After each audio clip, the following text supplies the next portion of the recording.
listening to the X-Zone Broadcast Network, www.xzbn.net. Radio's authority on the world of the paranormal and the science of parapsychology, celebrating 25 years of broadcasting. Broadcasting around the world and to the great beyond.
Listening to the X-Zone Broadcast Network, www.xzbn.net.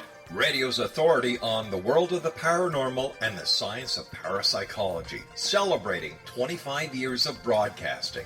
Broadcasting around the world and to the great beyond.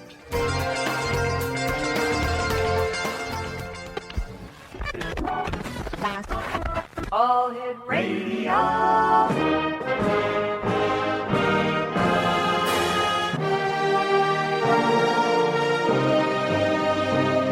Welcome to the X-Zone, a place where fact is fiction and fiction is reality. Now, here's your host, Rob McConnell.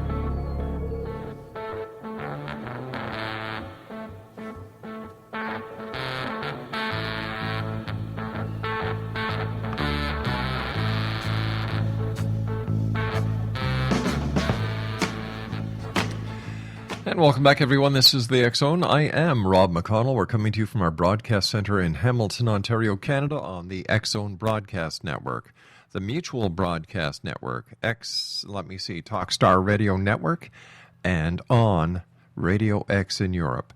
If you'd like to send an email, xzone at xzoneradiotv.com, and all social media sites, X-Zone Radio TV, and our radio website at www.xzoneradiotv.com. My guest this hour is Katie Foreman, and she's the director of the paranormal group called CalPara Research. They're based in Southern California and have been researching and helping homes for the past 10 years. There are 23 members with experience ranging from 1 year to 25 years in this field. Their goal is to help families gain knowledge and power when dealing with possible spirit activity. Now, Katie is also a spirit medium who gets messages shouted to her.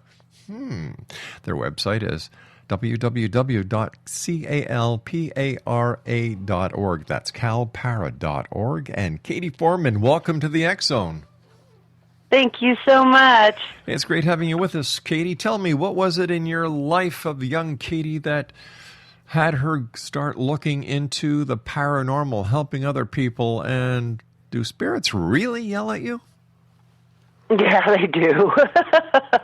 Not mean, but, loud to get my attention.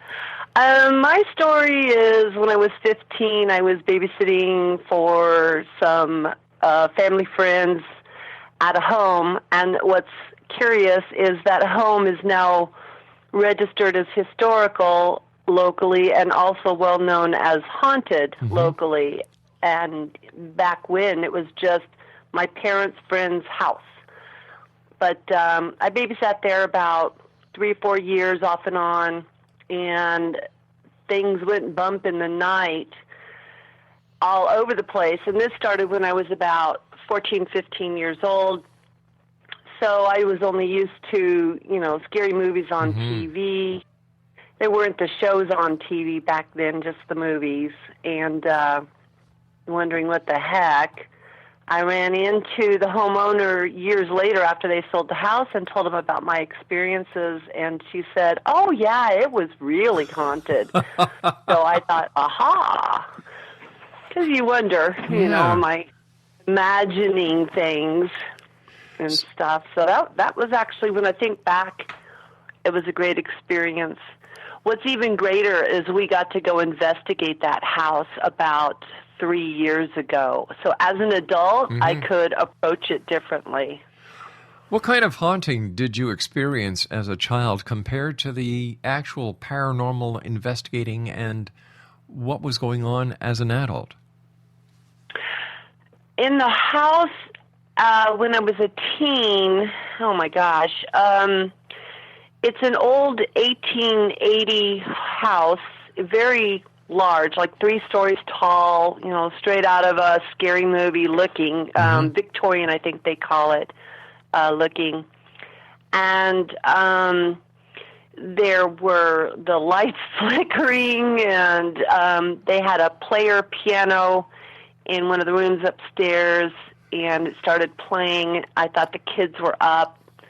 I went up there, and they were asleep, definitely asleep, and there was no paper roll in the player piano, even though it had been going off, which I guess is scientifically not easy to do. No, it's not. And they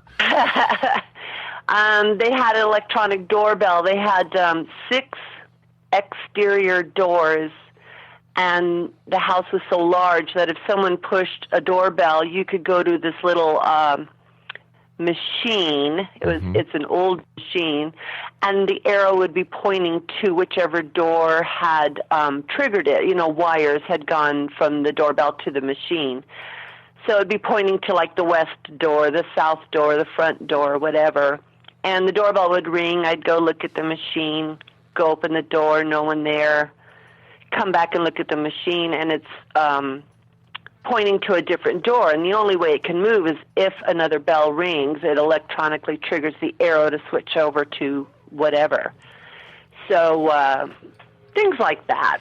Noises, shadows, the usual. The usual. Katie, stand by, dear. You and I have to take a 2-minute commercial break. Exo Nation.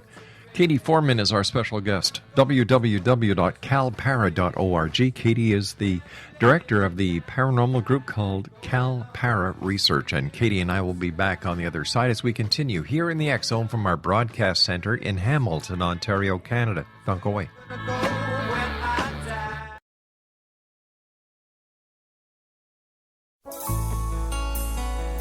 Afterlife expert Roberta Grimes was the first one to say that dying can be fun.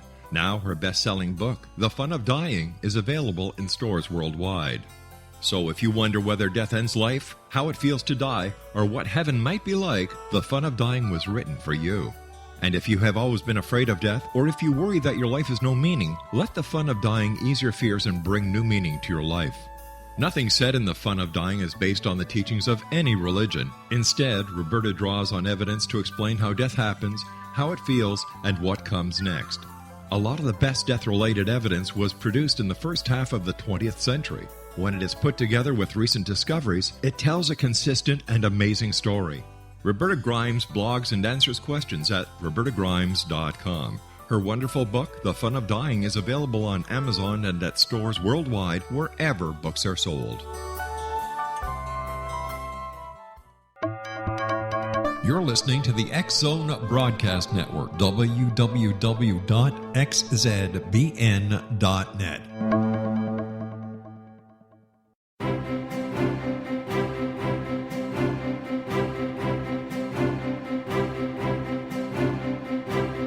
While science pursues fact, magic accesses the quantum level, bridging random facts to form truth. As long as science and magic remain separate and polarized, the truth cannot be known. I'm Wilda Wiecka. Join me on the Science of Magic radio program dedicated to unification and evolution of consciousness. During each episode, I'll be speaking with experienced and respected scientists and mystics. From astrologers to astronomers, from medical doctors to shaman, the scientific method to dowsing and intuition, we will weave together information from seemingly divergent practices to promote unity and enlightenment. Join me, Wilda Wiecka, and the Science of Magic right here on the X Zone Broadcast Network. For more information, visit www.thescienceofmagic.net.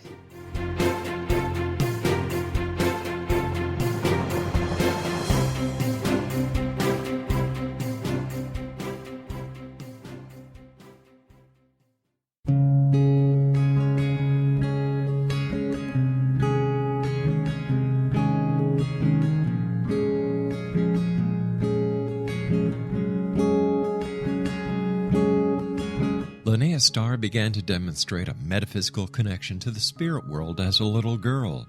Her family noticed the connection, but it was a great-grandmother who told the family that Linnea was indeed gifted. The great-grandmother, who was also gifted, felt that Linnea had indeed inherited these attributes.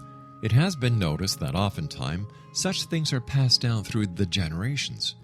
Linnea was also born with a caul, a thin white membrane across a newborn's face. Legend has it that if the baby is born with this caul, the child will have second sight, or what we call psychic abilities. Linnea Starr does past, present, and future, and has the gift of prophecy. It is written within scriptures that if you are able to give factual information, and prophecies indeed come true, the gift indeed comes from the divine realm. Linnea Starr does large interactive groups as well as private gatherings. For more information on Linnea Starr or to contact Linnea for a one-on-one consultation, visit her website at www.linneastar.com. That's www.linneastar.com.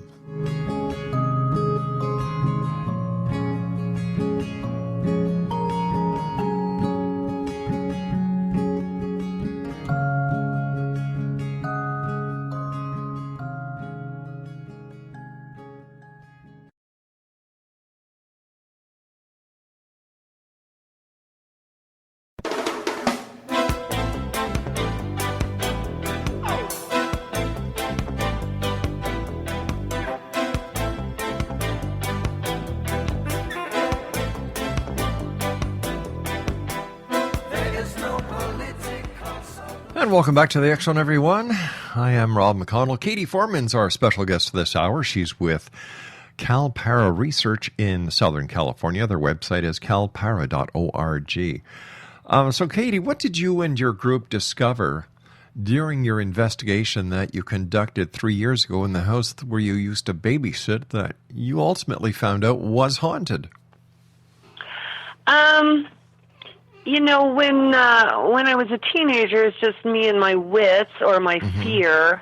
As an adult, I have more knowledge, more experience, and equipment in my hand. So able to capture EVPs, have somewhat of a conversation in the attic on a spirit box, which, you know, is kind of an iffy piece of equipment because it is scanning a radio.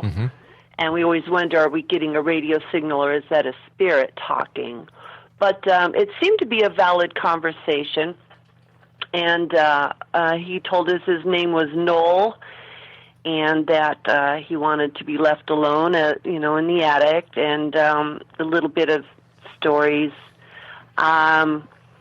So we were able to measure it a little bit better, a little more scientifically than just sitting around saying, I think this is happening, why is this happening, what the heck is happening? And a little less fear as an adult. Because I was pretty freaked out there for, you know, when I was a teenager. Yeah, I would imagine that you would be, but I kind of chuckled when you said a little less fear now. We always tease, we do get startled, but a lot less scared. You know, things can startle us, and we'll say, you know, and then we tease, you know, that's okay, I'm a professional, and try to ease the fear a little bit. Not as much afraid anymore, but some things can, surprise us or what have you. I've turned around before and had a black shadow person rushing at me with my recorder going, and then later on got an EVP of a man saying, get out of here, what are you doing here, something to that effect. So we do get startled once in a while. Well, how would you explain a black shadow? How do you explain? Boy, that's the hard side, because I think if someone ever has a definite explanation, then the science is finally going to get proven. There are the theories, amounts of energy that we carry while living, how much we might have when deceased. Why do some people seem to move on and you never hear from them and others linger? Causes. Are they afraid to move on? Were they unable to move on? And then shadow people, which is a real common thing. People report just a level of energy that they were able to gather enough to be seen, but not as, as a concrete person standing in front of you. Gotcha. Just a lesser amount of energy is the theory. Why they do that, when they choose to be a full-bodied apparition, or just a shadow, or just, make something flicker or something, that's just all the research part. There's theories, but there's no valid proof. It seems that even with all the technology that is available to paranormal investigators these days, there are still so many theories. This is true, but if we had 0 results, you would take up tennis instead. It doesn't do us any good to go to places for 10 years and get no voices, nothing strange, nothing moves, nothing pulls your hair, taps you on the shoulder, or you see nothing. I've had team members walk into a house and come over and say, I just saw a spirit at the top of the stairs. And I think, what? When am I going to get to see this spirit? Yeah. How do you explain that? How come some people can see these spirits and yet others can't? There's, again, a lot of what we talk about are theories. I don't want to... No one's really an expert in the field, but a lot of people have had valid experiences that they've been able to research and compare. Again, it goes back to theoretically energy and frequencies. Allegedly, a dog whistle is at a range that we can't hear with our ears, yet dogs can. Supposedly, spirits speak at a frequency that we don't always hear. Then you have your recorders. But sometimes we do hear them. So do they choose to speak at a lower level energy so that we're able to hear them? Some people have said they slow their vibration down, and that's when you can see them. Well, it all sounds good, and we are looking to find ways to, confirm or deny some of these things that people say. And I believe a lot of it. I can't prove otherwise so far. How much of what some ghost researchers or paranormal researchers encounter is psychosomatic and not real? And not only the researchers, but the clients that contact us. Yeah. How much? Oh, golly. I'm going to say 50% and less. Maybe 30% is a good number to just start with. Okay. A lot of people go into this looking to find it. It looks cool on TV, so let me get a few friends and run over to this allegedly haunted location. And they want to have the experience. They want to see or hear something, and so they make it so that everything going on around them, they'll say, "Oh, did you hear that? Did you see that?" Whereas, and the reason we have research in our title, I have some really good people on the team, and their approach to everything is, first, let's look for our natural causes. You know, is there a tree scratching the window right now? Is there a wind outside? Is something naturally happening around us? That can be explained. And that's really a responsible approach, because if you're going to help a family, it's not helpful to them to come into their house and start saying, "Oh my gosh, everything's paranormal," you know, because they're already thinking that and they're frightened. So you need to, if you're going to be a good investigator, you need to be willing to step back and see what is probably not paranormal.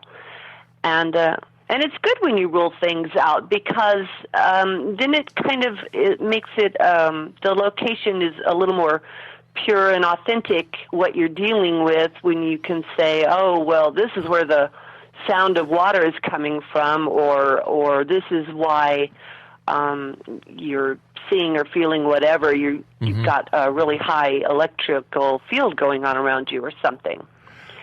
So, it's all part of helping families, is to explain to them what is natural causes, as well as we can't explain the following. Who are most susceptible to paranormal experiences, Katie? Children or adults? Oh, gosh, great question. Children, we have found children until about age 4 have invisible friends, which the joke is on us. Some of them are possibly spirits. They're not imaginary friends. They don't seem to be bothered by spirits until they reach about age 2, and then from age 2 to 4, half the children we run across know that this is not the way it should be. Something is off here, and they're on the frightened side. And the other half are on the receptive and curious side.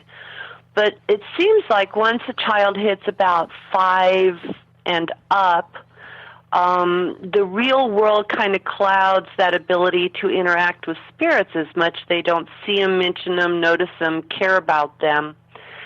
And then adults, depending on their background and experiences, they tend to be much more vocal about what's going on, rather than kids will probably stay quiet and only speak up if they're prompted. Gotcha. What about monsters in the closets or the monsters under the beds? Do you ever get called in for those kind of occurrences? Okay, again, everything I'm saying, it's our experience, and our experience is that spirits, a majority of them, want to be left alone, so they are in locations where it's quieter, which is closets. What do you know? And so, yes, we have a lot of homes where things occur in the room least used, or an area least used, or put a recorder in a closet and get the most EVPs. We do a lot of theaters, and they like those back dark corners where not a whole lot is going on. Workers don't come in there. Why would a spirit hang around in a theater, though? You know, are they movie critics, or are they playwright critics? We asked them that. You know, we did so many theaters last year. We said, "Why are you guys at the theater?" And a lot of them say they used to work there. A few used to be actors, and they kind of miss the bright light or attention or stage or something. But a lot of them seem to have worked there quite a while. You know, maybe a whole career as a carpenter or lighting or something in the backside of a production. And it doesn't necessarily mean they fell from a catwalk. There doesn't have to be a tragedy, but they seem to miss being needed, or they want to make sure everything's being handled correctly.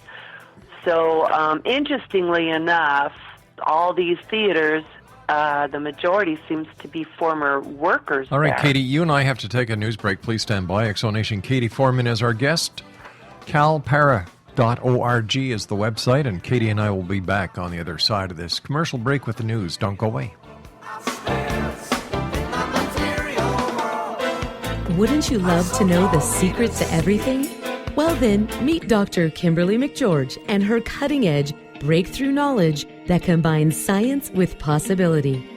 Dr. Kimberly brings real-life answers and healing to those open to alternative solutions. She teaches solution-based programs and classes that will change all areas of your life forever. Specializing in conscious creation, intuitive readings, and energy medicine, you can rapidly shift health, relationships, business, and money and abundance challenges quickly. Receive her best-selling book, Secret to Everything, at no cost by going to secrettoeverything.com/X-Zone.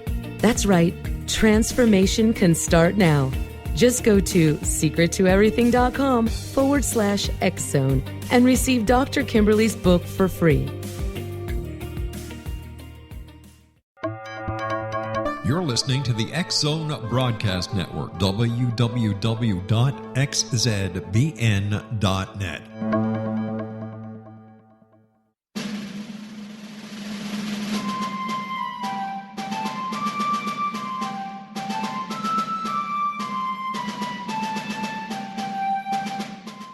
Thomas Jefferson was a Burgess of 27 when he met Martha Wales Skelton, a 22-year-old widowed heiress who was fondly called Patty by her family. They were married on January the 1st, 1772, and they took up residence in a cabin on the building site on top of a Virginia mountain that Thomas had named Monticello. As Thomas and Patty slowly built their first version of the great house at Monticello, the Revolutionary War was heating up. Patty, with difficulty, bore 5 children, but only 2 girls survived. Thomas's political career developed to the point where he was often away from home, but after he authored and signed the Declaration of Independence in Philadelphia, he resolved never again to leave his wife. He was elected the governor of Virginia, just as that state became the Revolution's last battleground. The Revolutionary War ended in 1781, and Thomas gladly retired altogether to my family, my farm, and my books.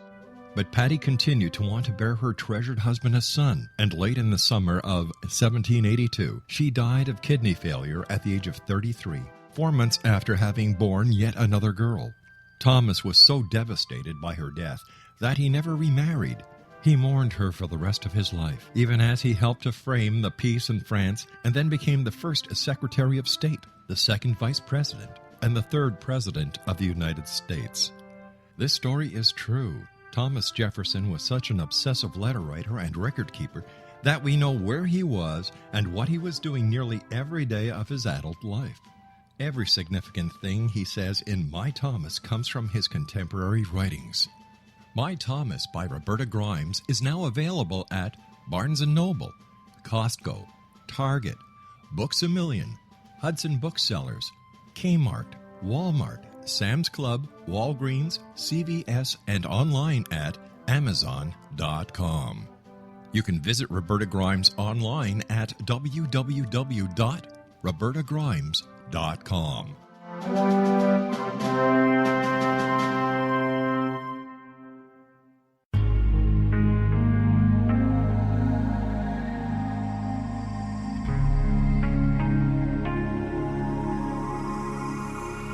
The scientist and the mystic have been on an age-old, relentless search with one thing in common. They seek truth. Their paths converge in the 40,000-year-old practice of shamanism, an ancient science delving to the quantum level of life, facilitating healing, manifestation, and evolution. I'm Gwilda Wiyaka, the founder and director of Path Home Shamanic Arts School, a unique Colorado State-certified occupational school, training shamanic practitioners and teachers. We also provide classes for empowering personal lives through shamanism. Our certification classes are in week-long segments enabling international participation, and online classes and long-distance shamanic healing sessions are available. Come discover the science of magic in the limitless world of shamanism. www.findyourpathhome.com.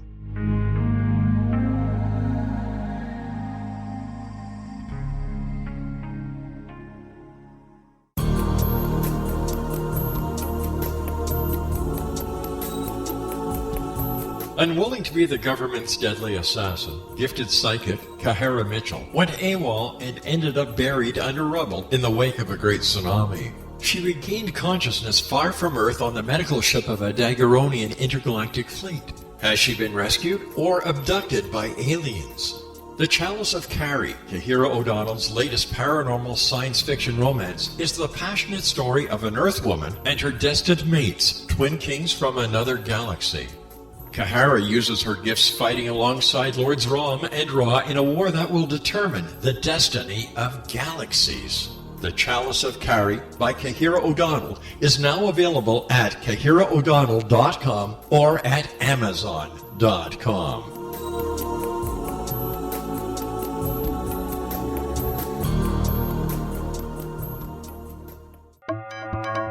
You're listening to the X-Zone Broadcast Network, www.xzbn.net.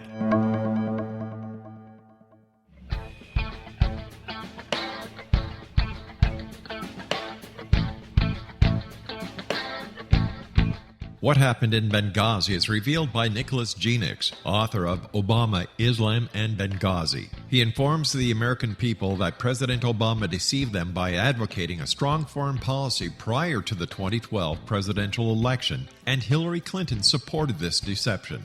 As the title infers, there is a connection between Obama, Islam, and Benghazi. Ample evidence informs Americans that Obama's early indoctrination in the Quran developed an affinity for Islam, why the Quran is the source of discontent in many countries, and why the Obama foreign policy deception led to poor military action and caused the loss of American lives in Benghazi. Genix provides 36 questions for the Select Committee on Benghazi to validate if Americans are justified to mistrust President Obama and Hillary Clinton. An overview of Obama, Islam, and Benghazi is presented on the website www.futureofgodamen.com. That's www.futureofgodamen.com.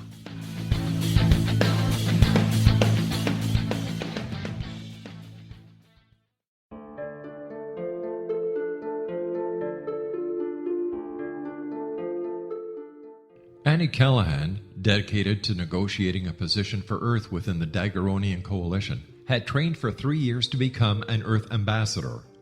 Yet, the very eve of her arrival at the capital ruling planet, she is claimed as destined mate to an oversized, mating-maddened vamp who swears he will never release her.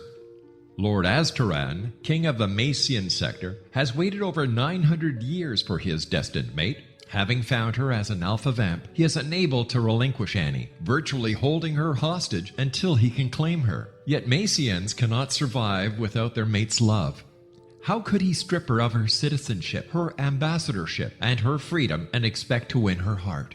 With All That I Am by Kahira O'Donnell is the latest book in this exciting series, The Daguerreonian Chronicles, guaranteed to keep readers coming back for more. With All That I Am by Kahira O'Donnell is available on Amazon.com and KahiraO'Donnell.com.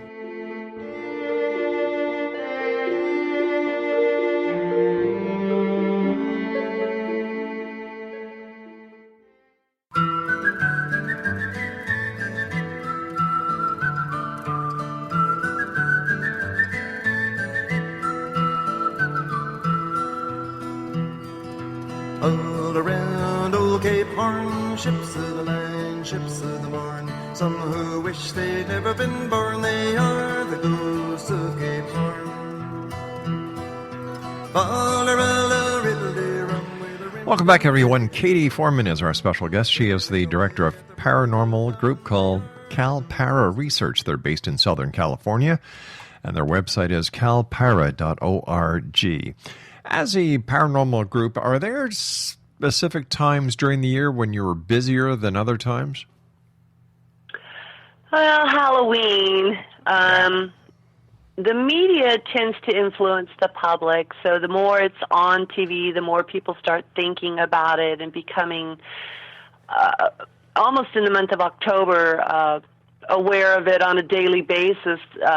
TV will have a month-long scary movie every night kind of a thing, and really amp up on paranormal type shows and what have you. And then suddenly we get emails every day where they decide now is the time to contact someone. It's amazing to me that some of the people that contact us will say things have been going on for, 3 years, 5 years, 10 years, and I'm just now deciding I need to find out about this.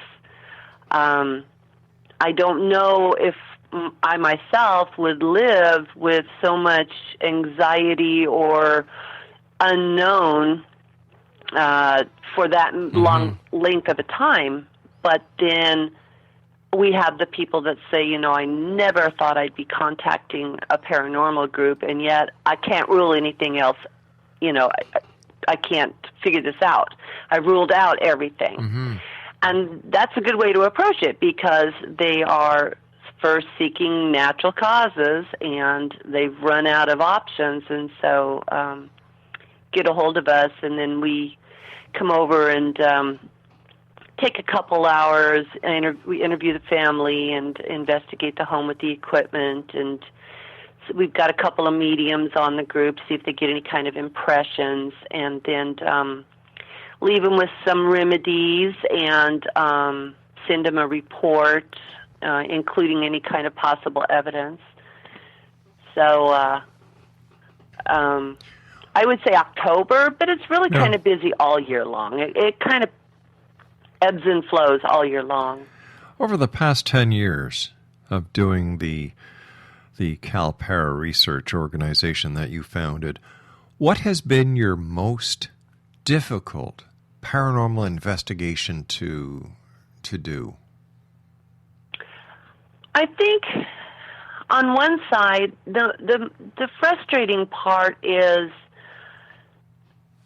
I feel bad for the families that are searching for a group that are going to, they believe the group's going to come in and the group is going to do something in the next hour and everything's going to go away. Like they say on TV. Sure. Remember, that's all edited. And I'm actually, we've had the pleasure of making friends with a couple of people that have been on those shows. And they told us what we suspected, that they can go somewhere for a week and film and really nothing happens. And so they have to edit it as scary as possible because they're out there to entertain the public.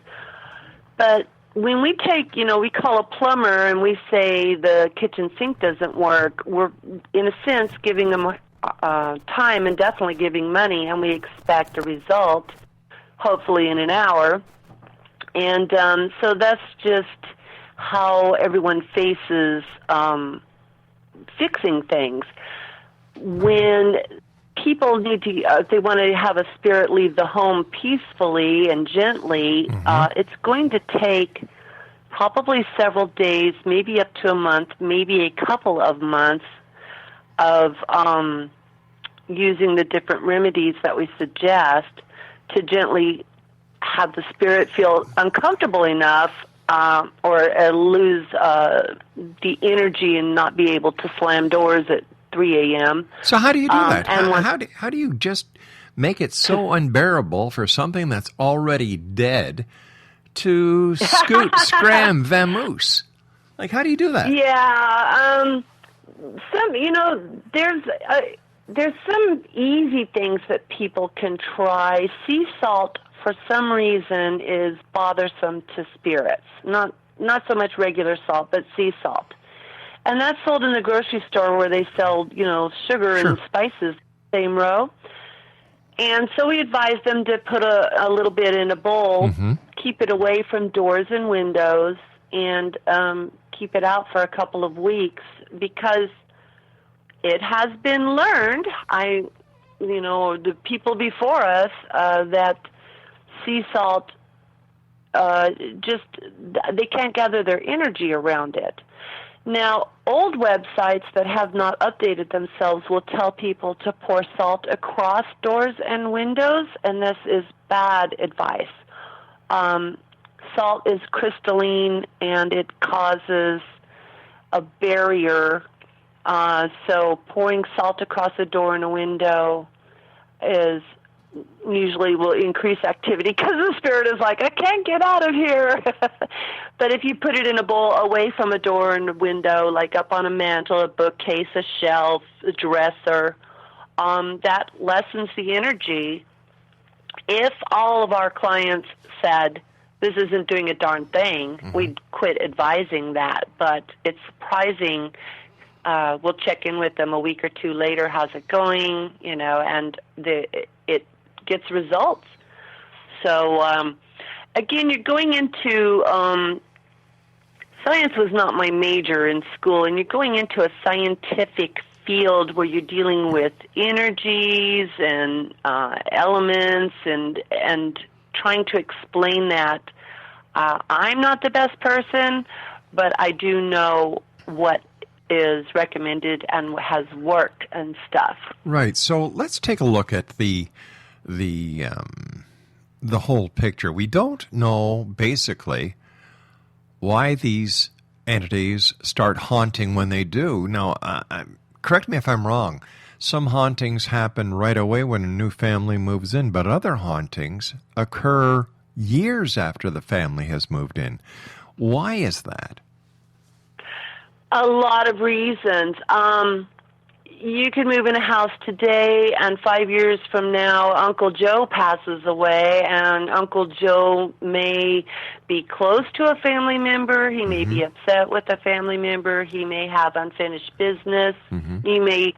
The family might divvy up some of his furniture, property, and he may say to himself, that's my favorite pipe stand. What are you doing with it? And so when a spirit gets upset about something is when they start making noise, usually.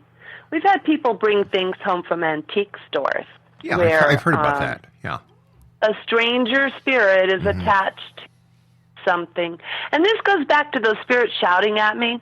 I was antique shopping, and I picked up a lace table cover, and some female started saying, I made that, I love that, get that. And I'm like, okay. So that's what I was talking about, spirits shouting. But another time, people bring home a piece of property, and the spirit is saying, who the heck are you? That's mine. What are you doing with it? Renovations are good for spirit activity suddenly coming up. Why? Someone moves in a house, they say, let's knock out this wall. Right. Let's redo the bathroom, let's change the tile in the kitchen, and the former owner says, what are you doing to my house? Yeah, but what gives the former owner, who's a ghost, the authority to do anything? Like, they're dead, move on, get out, you shouldn't be there in the first place. That's our feeling. We're living, we're here. That's the way we think. I have found that some spirits are confused. A lot of times if there's a quick death, like maybe a heart attack or an accident of some kind, they're a little confused about why they're not able to interact with their things like they used to. And then you have these loving spirits. You have Grandma, who has decided, I'm going to personally watch over my family. Yeah, but Grandma won't scare the hell out of you. We did a house a couple of months ago where the little 4-year-old said the astronaut would come in the middle of the night and bother her. Well, that was her vocabulary. That's the word she attached. When we were done investigating the house, we learned that it was actually Grandpa, who had passed away just before this little girl was born, had decided he wanted to come and visit his granddaughter that he had never interacted with. And this little girl is like, oh, is this in the middle of the night in my room? And so she just named it Astronaut, but we found out it was Grandpa. So we had a talk with him and explained how he was accidentally scaring her and stuff. And well, why wouldn't Grandpa understand this? Like if there's a bit of intelligence to the spirits, they would know that they're scaring the hell out of a 4-year-old. So what do you think their real motive is? Now we can say it's because Grandpa wanted to take care of the little girl. If that's the case, he wouldn't want to scare the hell out of her. Yeah, well, just like the living on Earth, we have different ranges of intelligence and awareness with the spirits. There are those that seem to be sort of in a mental fog. It takes a little while for them to catch on what we're talking about, and it takes them a while to connect with what they should and should not be doing. They don't always automatically understand what you and I would know right away. If I were to walk up to my granddaughter at midnight and she's asleep and I'm in the dark and I start making noise in her room, that would startle her, and I know that. But not all spirits are completely aware and intelligent. We have found the longer they've passed away, if they passed away 6 months ago, they're not going to be as aware and as intelligent. If they passed away 5 years ago, they're going to gain knowledge and be a lot easier to communicate with. They understand us a lot better. It makes you wonder the senility of ghosts then, because, is there any reason? Is there any rhyme? And who brings the spirit in? Is it the living who maintain the memory, and it's the memory that actually manifests the spirit, or is the spirit who decides to come back? It's the spirit, and my beloved grandmother passed away 7 years ago. I haven't seen from her. I haven't heard from her. I will not be seeing her. She was 91 years old and ready to go. Mm-hmm. A lot of this comes down to those that are not ready to go. We've talked with a hotel owner who was a spirit that was afraid his hotel would not be run correctly. We talked with a gentleman that was in a car accident, and his 2 children were with him when he was in the car accident, and he feels guilt and is sadness, and so he's afraid to move on, and so he's telling us he's staying here and looking for his children. So there's they have their many reasons to stick around. I've got to say 99% of the spirits we come across are former human beings that have concerns or issues. And if they're cranky in life, they're going to be cranky in death usually. And so we've come across cranky spirits that either they do know the family or they don't know the family, but they want to be left alone. Mm-hmm. A lot of TV will lean towards things being demonic, and I do want to say it's such a rare thing. And it's talking about who brings the spirits here. The biggest thing I could advise is don't get near a Ouija board. It's the easiest way to bring lower level, bad intention spirits around a person. But let me ask you something here. I hear a lot of stuff about Ouija boards. And wouldn't it be the same as if a couple of kids took an 8.5 by 17 sheet of paper, put the alphabet on there, yes, no in one corner, and then decided to use something as a planchette and then use basically the piece of paper to be the Ouija board? Like, what's stopping kids from doing that? It's interesting you said that analogy. We went to a house about 6 months ago where that exact thing happened. 15-year-old girl and her friend together one night bored. Yeah. The other girls boyfriend had been killed in a car wreck a month before, so they made a 8x17 paper Ouija board, and right away started getting results, and that was exciting. And then after about 20 minutes, they said it got very dark, and the answers got dark tone to them. And then it got so frightening, they stopped. Well, then strange things happened in the house. The mother was walking upstairs, and there was a pickaxe balanced on the staircase. There were triangles scratched into the wall, new ones every day, and it looked like maybe a 3-year-old scratching them in. They were really perfect form. They were kind of off a little bit.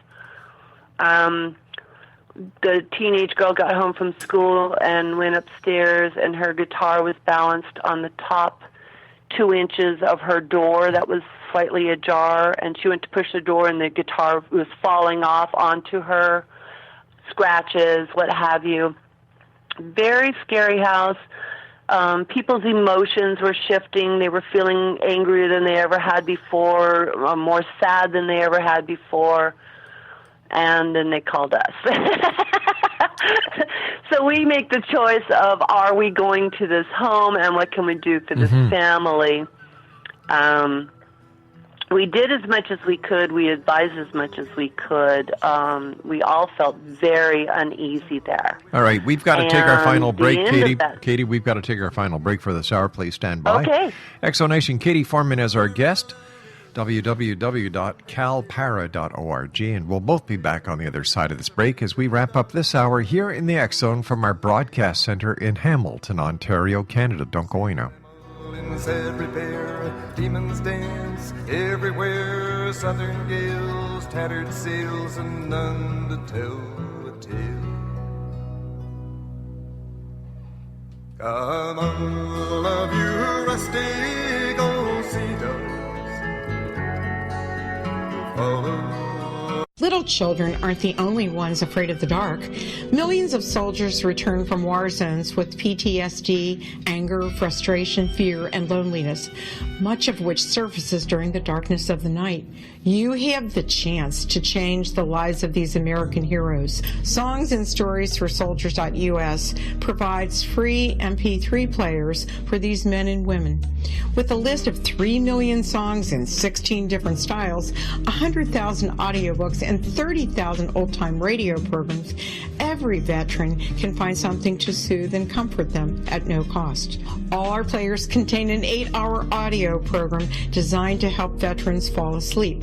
With 1,500 plus vets now participating, it's our goal to deliver 10,000 audio players this year. Go to our website at songsandstoriesforsoldiers.us. Help us help a veteran make it through the night.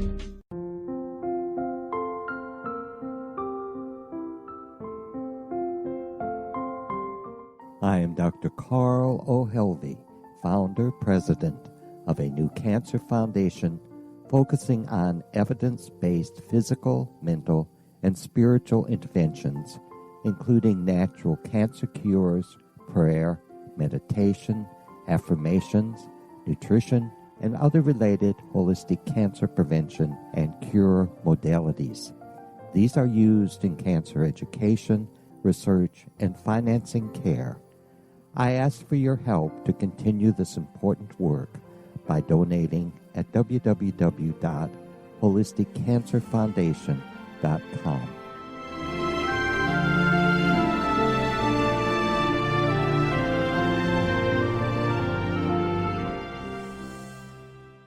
You're listening to the X Zone Broadcast Network, www.xzbn.net. If you enjoy reading a good mystery with a touch of the paranormal, then you'll love From Out of the Woodwork by William S. Peckham. Sean Kennedy, a Toronto contractor, buys derelict houses, guts them, and turns them into multi-family dwellings. When Sean buys 29 Livery Lane, a century house in ruins, and starts the renovation, the house fights back. He is visited by ghosts of owners past. His visions are triggered by touching an oak mantle, reading a faded letter, opening an old locket, or opening a brand new casket in the basement. These visions will take you on a trip across southern Ontario from Niagara Falls to Toronto to Kingston. From Out of the Woodwork is now available in paperback and on your favorite electronic reader. To order your copy of From Out of the Woodwork, go to www.williamspeckham.com. That's www.williamspeckham.com.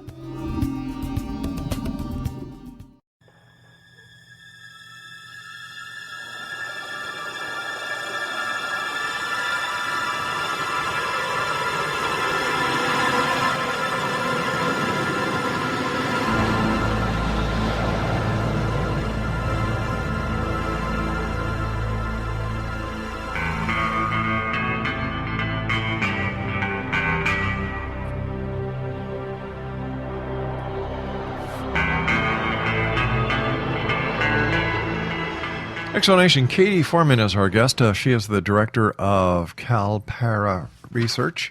They're based in Southern California. Her website is calpara.org. Let me ask you this, and I thought of this as you and I were talking in the last segment about Ouija boards, and then we talked about the paper board that a couple of kids created that caused havoc.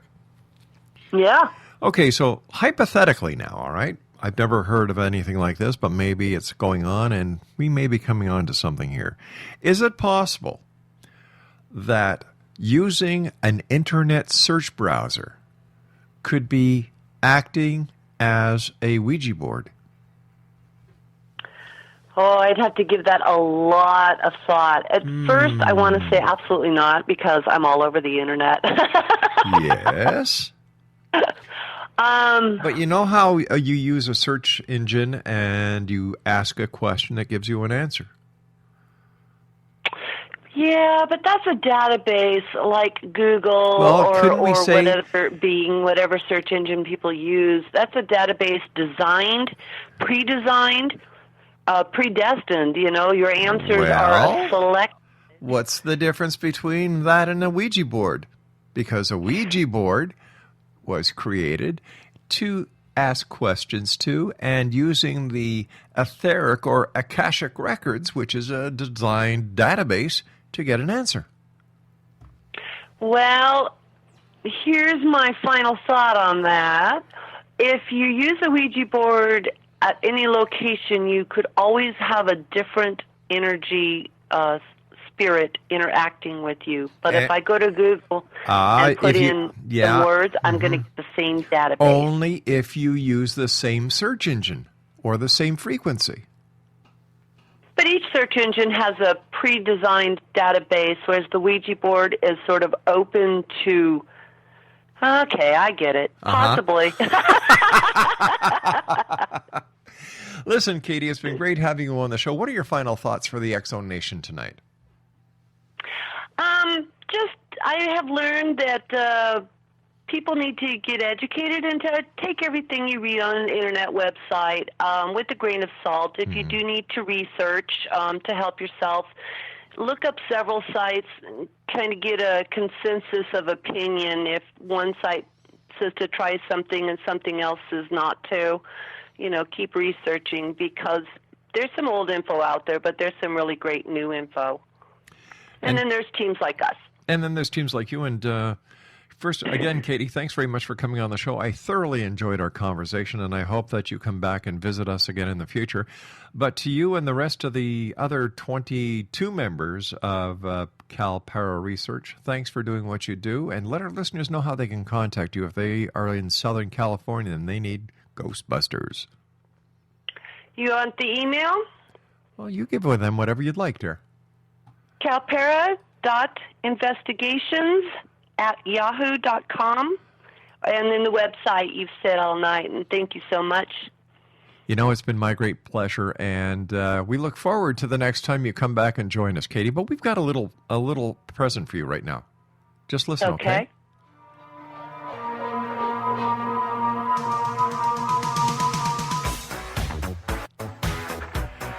There you go, Katie, just for you. Thank Thanks so much. You take care of yourself, Katie. Exo Nation, Katie Foreman has been our guest this hour. www.calpara.org.